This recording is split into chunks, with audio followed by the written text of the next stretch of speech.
Welcome to the Brookshire Brothers Hazard Communication Standard and Safety Data Sheet Training. Let's get started.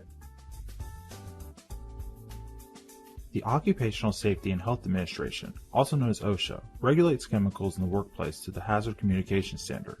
The standard has recently been revised, and beginning on June 1, 2015, manufacturers and importers of chemicals will be required to comply with the new labeling and safety data sheet requirements. Safety data sheets, or SDS, were formerly called Material Safety Data Sheets, or MSDS.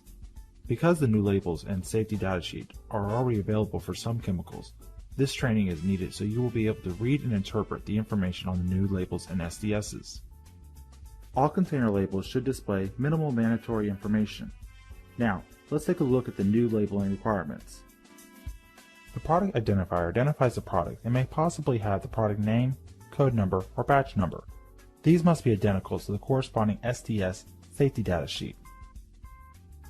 Container labels will also have the standardized signal words that are used to indicate the relative level of severity of the hazard. There are two signal words, danger and warning. Danger is used for more severe hazards, and warning is used for less severe hazards. Every label will display one of these hazards. The hazard statement is a short statement that describes the nature of the hazards of the chemicals, including, where appropriate, the degree of hazard. Some examples might include causes damage to kidneys through prolonged or repeated exposure when absorbed through the skin, or highly flammable liquid and vapor. Precautionary statements are phrases that list measures that should be taken to minimize exposure to hazardous chemicals, or to minimize improper storage or handling of a hazardous chemical. An example might include keep away from heat, flames, and sparks. No smoking. Pictograms appear in small red boxes to help quickly identify the specific hazard or hazards associated with the product. OSHA has designated 8 pictograms to depict distinct hazards that will be displayed, whereas more complex product may have multiple pictograms to appear on the label. Let's take a look at each one in detail. This pictogram identifies chemicals and products which can lead to chronic, which means slow developing or sometimes acute health problems. The flame pictogram is associated with products that are flammable or combustible. It also appears on the label of pyromorphic materials, self-heating materials, materials that emit flammable gases, self-reactive materials, or organic peroxides. The pictogram shown here of a cylinder identifies compressed gases, which can present various safety hazards. This pictogram is specific to certain types of chemicals, such as acids, that have a corrosive effect on the eyes, skins, and membranes. Another thing to remember is that some highly corrosive materials can cause metal containers to corrode and erupt. Products bearing this pictogram are capable of exploding.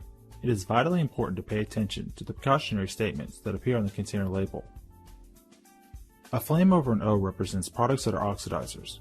Oxidizers are gases such as oxygen, fluorine, and chlorine, which can cause any combustible material, like wood or gasoline, to burn much more rapidly or intensely than normal.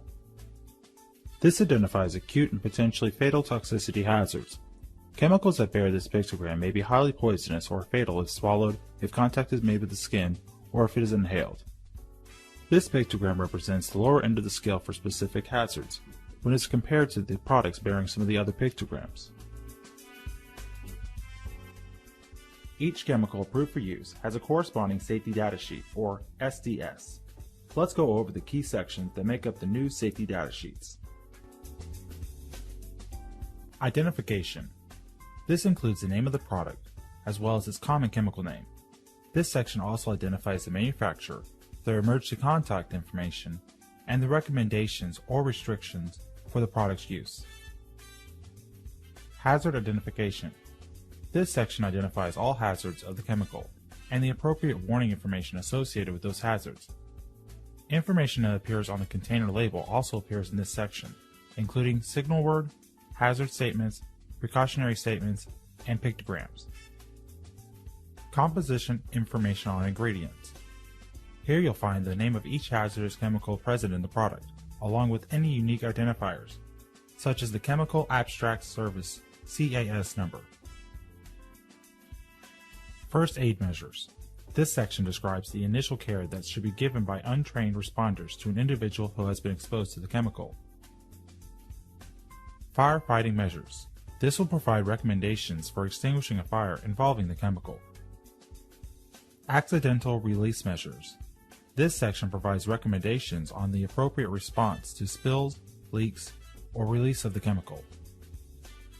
Handling and storage. This gives a list of precautions for safe handling practices and conditions for safe storage of the chemical. Exposure controls, personal protection. This section provides exposure limits, engineering controls such as ventilation systems, and personal protective measures that can be used to minimize worker exposure. Physical and chemical properties.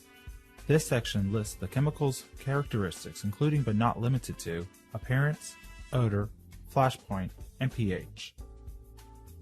Stability and reactivity.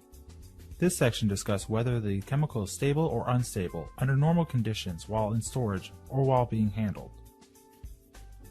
Toxicological information.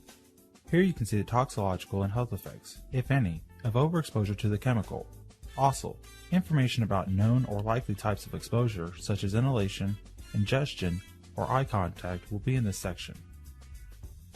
Other information indicates when the SDS was prepared or when the last known revision was made. We have now reviewed the new label and SDS requirements of the new Hazardous Communication Standard. One thing that has not changed at our retail locations is that you still may look up the SDS for any chemical used at the store at any time during working hours. Also, a written copy of the Hazard Communication Plan is located in the front of the SDS book and is available for review by all employees. Department managers and supervisors are responsible for training employees in the respective departments on the physical and health hazards of specific chemicals, as well as the measures employees should take to protect themselves from these hazards, including the use of personal protective equipment such as protective eyewear or rubber gloves. If you have any questions about the material presented in this training module, make sure to ask your supervisor at this time.